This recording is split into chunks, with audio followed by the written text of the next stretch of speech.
तो वैसा करते हैं, ट्रिग्नोमेट्रिक रेशियोज के अलग अलग एक्सप्रेशन का रेंज निकालते हैं। ठीक, बिल्कुल सिंपल एक्सप्रेशन से अपन शुरू करेंगे और फिर धीरे धीरे उसकी कॉम्प्लेक्सिटी बढ़ाएंगे। ठीक, जैसे साइन एक्स का रेंज अपन ने क्या देखा था, -1 से 1 के बीच में क्लोज ब्रैकेट्स। ठीक, जो आर्ग्यूमेंट और रेंज अपन साइन एक्स के लिए ले रहे हैं, है ना, वही आर्ग्यूमेंट रेंज जो है वो हम कॉस एक्स के लिए भी ले सकते हैं। ठीक, इसको ऐसे करते हैं, इसको बोलते हैं y is equal to sine X. ठीक है, तो ये y का रेंज आ गया। दूसरा y is equal to 2 plus sine X. ठीक, 2 तो कांस्टेंट ही है, तो ये क्या हो जाएगा, 2 प्लस साइन एक्स का रेंज -1 से 1। तो ये रेंज जो है वो क्या हो जाएगी, close bracket lower side of the range, है ना, 2 प्लस इसकी लोअर रेंज 2 प्लस -1 ये 1 हो गया, और हायर रेंज क्या हो गई, 2 प्लस 1 3। ठीक, y is equal to sine square X. तो साइन एक्स का रेंज क्या है, साइन एक्स का रेंज जो है -1 से 1। ठीक है, इसका बेसिकली इसका स्क्वायर हो गया। तो जो लोअर मोस्ट रेंज है इसमें जो है वो नेगेटिव वैल्यू तो आएगी नहीं, सबसे लोएस्ट वैल्यू जो है वो क्या हो गई, 0 हो गई, और हाईएस्ट वैल्यू क्या हो गई, 1 हो गई। -1 होगा जब साइन एक्स की वैल्यू, तो साइन स्क्वायर एक्स जो है +1 हो जाएगा। ठीक है, केवल पॉजिटिव वैल्यूज ले रहा है function. y is equal to sine suppose 2x। तो यहाँ पे तो केवल एंगल चेंज हो रहा है। ठीक है, साइन की जो वैल्यू, भाई इसको तो हम ये भी लिख सकते हैं, साइन 2x को हम कोई दूसरा एंगल मान लें तो इसको साइन थीटा तो लिख ही सकते हैं। ठीक है, तो इसकी रेंज पे तो कोई फर्क पड़ेगा नहीं, -1 to 1। ठीक, अच्छा इसी तरह से y इज इक्वल टू यदि साइन एक्स स्क्वायर यदि हम ले लेते हैं, है ना, एक्स स्क्वायर जो है वो एंगल है। ठीक, तो अगेन इस वाले केस में भी इस एक्सप्रेशन को हम क्या लिख सकते हैं, भाई साइन थीटा लिख सकते हैं, एक्सेप्ट डिफरेंस क्या है, साइन थीटा जो है वो कभी नेगेटिव नहीं होगा, पर उससे तो फर्क पड़ता नहीं। साइन थीटा की वैल्यू तो पॉजिटिव और नेगेटिव दोनों जा सकती है। जैसे हमने साइन का जो कर्व जो बनाया था, साइन का कर्व जो है वो कुछ इस टाइप से बनाया था साइन थीटा का कर्व, और नेगेटिव साइड में वो कुछ इस टाइप से आ रहा था। ठीक है, और ये आपका थीटा है। तो जब थीटा की वैल्यू जो है वो एक्स स्क्वायर होने के कारण, है ना, केवल पॉजिटिव वैल्यू हो जाएगी, तो साइन थीटा वाला जो कर्व है वो कौन सा कर्व हो जाएगा, केवल इस वाले पोर्शन का कर्व हो जाएगा, पर इसकी रेंज तो सेम ही रहेगी, है ना, -1 ये +1 2 -1। ठीक, तो इसकी रेंज जो है वो क्या हो गई, -1 to 1। ठीक, y is equal to 3 sine X. तो ये क्या हो जाएगा, 3 इंटू, और साइन एक्स की रेंज जो है वो -1 से 1 है। ठीक है, तो इस वाले केस में जो लोअर रेंज जो है वो क्या हो जाएगी, -3, और अपर रेंज जो है वो 3 हो जाएगी। तो ये इसकी रेंज हो गई। एक और देखते हैं, है ना, y is equal to suppose 5 + 3 sine X.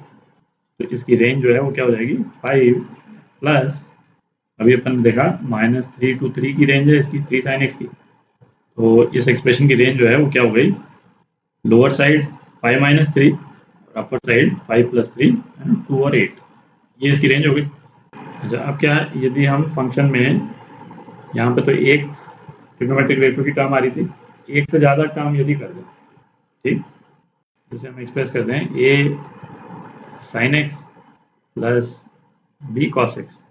ठीक, ये अपन कर चुके हैं, पहले भी कर चुके हैं। तो हमारा एम क्या रहता है, इसको एक सिंगल ट्रिग्नोमेट्रिक रेशियो के रूप में हम इसको एक्सप्रेस कर सकें। तो उसको एक्सप्रेस करने के लिए हम क्या करते हैं, a square plus b square से मल्टीप्लाई डिवाइड करते हैं। तो ये क्या हो जाएगा, a upon √a square plus b square into sine X plus b upon √a square plus b square into cos x. ठीक, बेसिकली क्या किया, एक ट्राइंगल क्रिएट किया, एक राइट एंगल ट्राइंगल क्रिएट किया, है ना, जिसका हाइपोटेन्यूज तो a square plus b square हो गया। ठीक है, और कोई भी साइड आप ले लें, है ना, ये मैं a यहाँ ले लेता हूँ, b यहाँ ले लेता हूँ। ठीक, तो ये एंगल को मैं अल्फा ले लेता हूँ। तो अब इस वाले एक्सप्रेशन को, ब्रैकेट वाले को हम क्या एक्सप्रेस कर सकते हैं, बाहर तो ये आ ही जाएगा a square plus b square, और इसको हम एक्सप्रेस कर सकते हैं sine x cos alpha plus cos x sine alpha, ये एक्सप्रेस कर सकते हैं।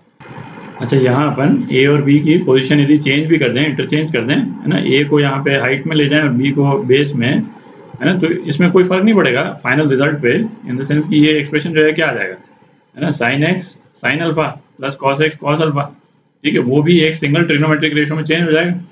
ठीक है, तो ये क्या हो गया, under root A square plus B square into sine X plus alpha. ठीक, तो ये वाला केस तो अभी अपन डिस्कस कर ही चुके हैं, है ना, 3 sin x वाला केस अपन ने डिस्कस किया था, है ना, सेम सिचुएशन आ गई यहाँ पे। तो इसकी रेंज जो है वो क्या हो जाएगी, minus under root A square plus B square into under root A square plus B square. ठीक है, तो ये जो है ना, ये इंपॉर्टेंट है, अपन पहले भी कर चुके हैं, बट आपको याद रहना चाहिए। तो अभी ये फंक्शन देखते हैं, y is equal to -5 plus 5 sin x plus 12 cos x। ठीक, तो ये क्या हो जाएगा, -5, और इसको हम मल्टीप्लाई डिवाइड किससे कर देंगे, 13 से कर देंगे।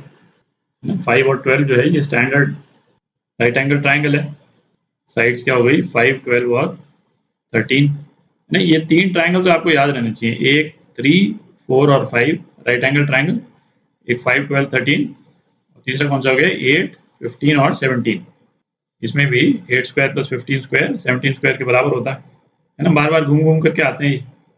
तो इसको हम लिख सकते हैं 13 5/13 sin x plus 12/13 cos x, तो -5 plus 13 sin x plus alpha हो गया।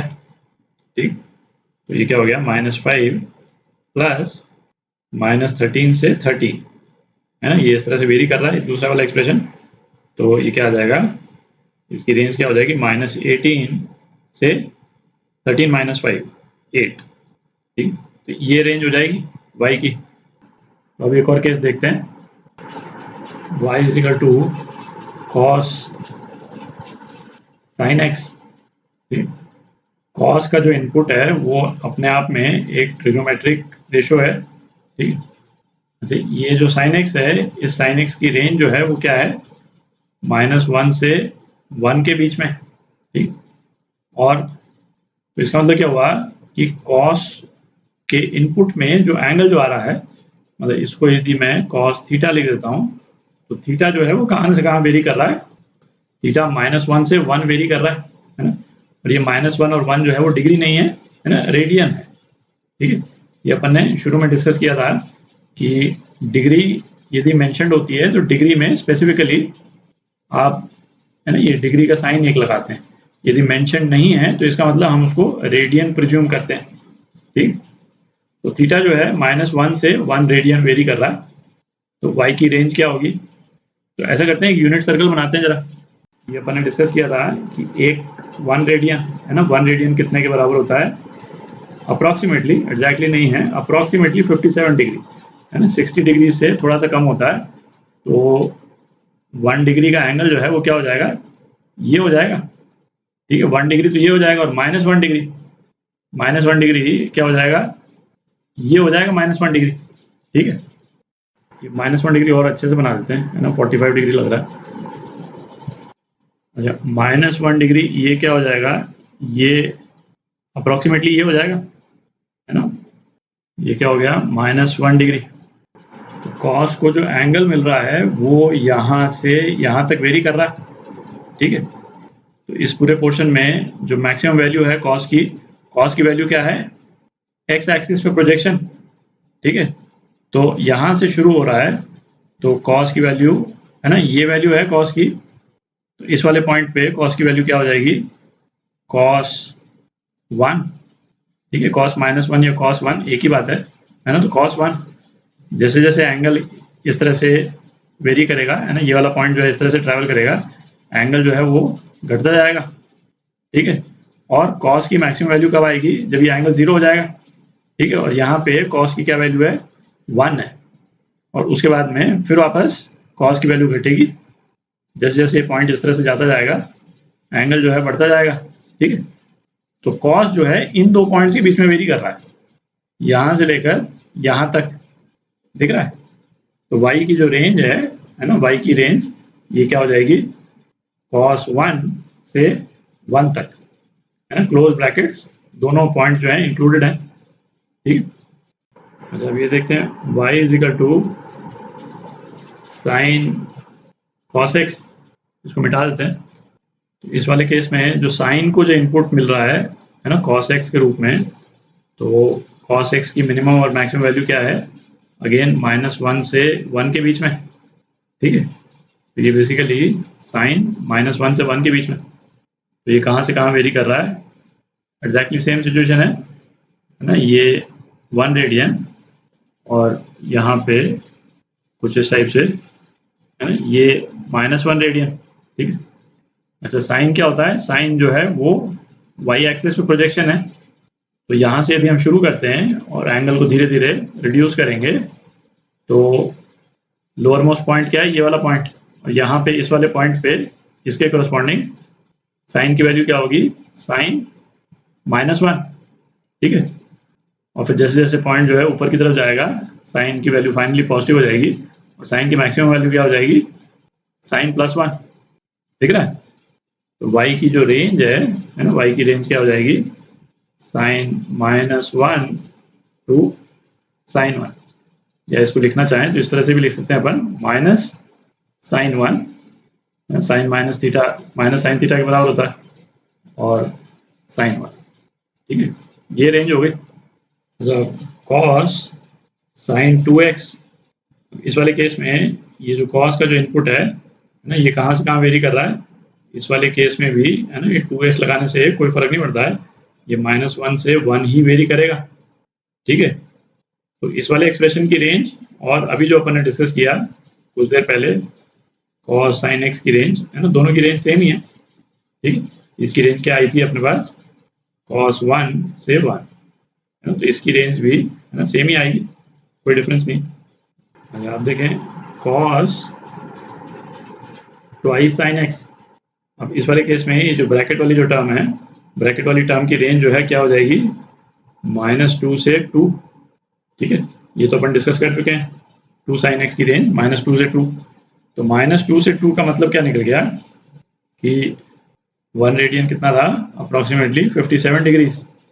तो 2 रेडियन है ना अप्रॉक्सीमेटली 114 रेडियंस के आसपास है। ठीक है, तो ये वाला पॉइंट जो है वो यहाँ पे कहीं पे हो जाएगा, और ये 2 रेडियन हो गया, है ना, और -2 रेडियन यहाँ पे आ जाएगा, ये -2 रेडियन हो गया। ठीक है। अच्छा, कॉस जो है वो वेरी कर रहा है, एक्स एक्सिस के अलॉन्ग वेरी कर रहा है ना, हम यहाँ से शुरू करेंगे, इस डायरेक्शन में जाते हैं, एंगल जो है वो -2 से बढ़ते बढ़ते पहले तो 0 आएगा, तो जब 0 आएगा, तो जब हम यहाँ से जब हम शुरू कर रहे हैं, तो कॉस की वैल्यू क्या है, कॉस की ये वैल्यू है। ठीक है, तो इस वाले पॉइंट पे कॉस की वैल्यू क्या है, कॉस -2 रेडियन, और जो किसके बराबर है, कॉस 2 रेडियन के बराबर है। ठीक है, एंगल जैसे जैसे बढ़ता जाएगा, कॉस जो है वो इस डायरेक्शन में मूव करेगा, एंड कॉस की वैल्यू यहाँ पे आएगी, एंगल 0 हो जाएगा, तो कॉस की मैक्सिमम वैल्यू क्या हो जाएगी, +1। ठीक है, और उसके बाद में पॉइंट इस तरह से मूव करता है, एंगल जो है फाइनली 2 रेडियंस पे आ जाएगा। ठीक है, और यहाँ पे भी कॉस की वैल्यू क्या है, cos 2। अच्छा, cos 2 अपने आप में एक नेगेटिव नंबर है। ठीक है, cos 2 क्या है भाई, cos 2 तो ये है ना, माइनस जो भी वैल्यू आएगी इसकी, cos 114 जो है वो अपने आप में एक नेगेटिव नंबर है। ठीक है, तो cos ट्वाइस sin x, इसकी रेंज जो है वो क्या हो जाएगी, इसकी रेंज हो जाएगी cos 2 से 1, मैक्सिमम वैल्यू क्या है, cos की 1, और मिनिमम वैल्यू cos 2 जो एक नेगेटिव नंबर है। ठीक है।